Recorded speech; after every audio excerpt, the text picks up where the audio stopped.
Well, thanks for joining us on this Super Tuesday. We're tracking all the big races on the local, state, and national level. Good evening, everyone. I'm Chris Thomas. I'm Laura Painter. We start in Sacramento tonight. People living in the capital city chose between 6 different candidates to replace Mayor Darrell Steinberg. As you can see, it's a very close race, but keep in mind these results are still very early. Richard Pan, 25%, Steve Hansen, 24%, Kevin McCarty, 24%, and Flo Kofer, 20%. Very, very close, and that could change. Yeah, ABC 10's Luke Clary and Becca Habegger have been tracking down the candidates all night, heading from party to party to try to get the latest. We start tonight with Luke at Steve Hansen's watch party. What's the latest, Luke?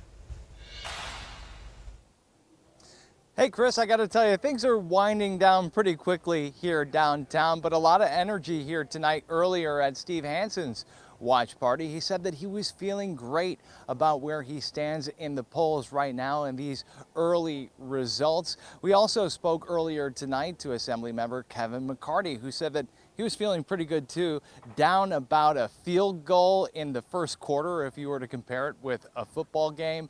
But as I said, there was an awful lot of energy among their supporters at their respective watch parties tonight. A bustling watch party downtown for small business owner and former Sacramento City Council member Steve Hansen. Early returns were encouraging for Hansen, who said solving homelessness was his #1 issue. In this race, he's called upon his personal experience growing up in poverty to become a city leader and a parent. But we have real world experience, and parents, we clean up messes, we help nurture and we help raise, and our city needs people who love it enough to deal with the mess and to love it for who it is, and I think that's part of the experience that I'm really excited to bring to the table. Meanwhile, in East Sacramento, Assemblymember Kevin McCarty flanked by supporters. His early returns also encouraging. McCarty also said homelessness and housing were his top issues and that the city's greatest assets were its people. People who care about it, leaders, community organizations, elected leadership. And so, I want to help move Sacramento forward and use my experience as a city commissioner, council member, assembly member to bring about solutions to our issues. And I'm optimistic that I'll get that opportunity, but more importantly, to help Sacramento. And we saw a number of elected officials, the outgoing mayor, other city council members lending their support at the various watch parties as well. But as you can see, things are growing dark and quiet here downtown. And so the candidates will continue to watch the votes come in, presumably from home. It could be a while before we know exactly who's going to the general in November.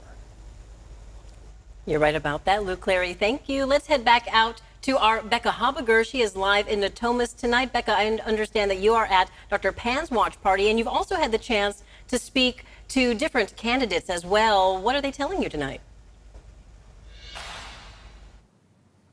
Yeah, Laura, I'm outside of Dr. Pan's Natomas watch party here. He's inside, and as you can imagine, he's very excited because at this point, the early results show that he is in first place. Now, as you mentioned, the difference between first, second, and third place in the Sacramento mayoral's race is less than 300 votes.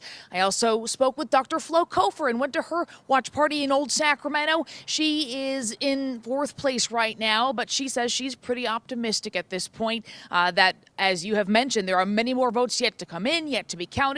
At this point, there's less than 13% of all eligible voters in Sacramento County whose ballots have been counted. So there's a long way to go before we know the final results. Let's hear what these candidates had to say.